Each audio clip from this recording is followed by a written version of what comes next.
electric eels. You're going to need some gummy worms, a tall glass, a small glass, some vinegar, a spoon, baking soda, and a pair of scissors. Firstly, open up your packet of gummy worms. These worms tend to be quite thick, so for this experiment we decided to cut them in half. This makes them a little bit lighter, which will help perform a really cool experiment. Once you've cut a few of the worms in half, put a small amount of water inside your small cup,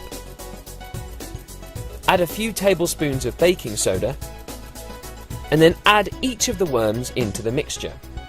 The aim here is for the worms to soak up some of the water and baking soda mixture.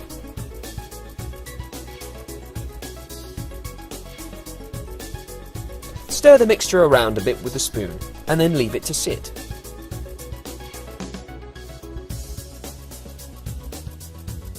While that's happening, fetch your tall glass and pour some vinegar inside.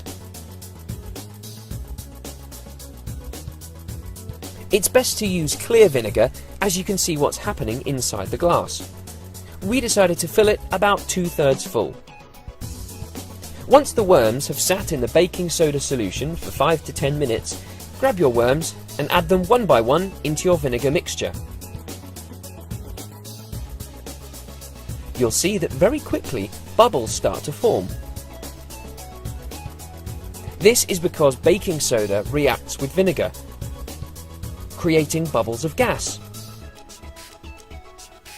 causing bubbles of gas to form on the outside of the worms.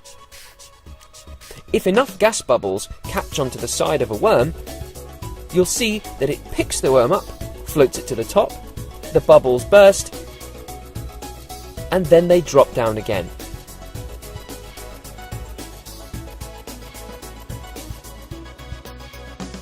You can try different amounts of baking soda or vinegar to see how it changes the reaction. You can always throw a little bit more baking soda into the mixture if the reaction slows down, and it should speed it back up again.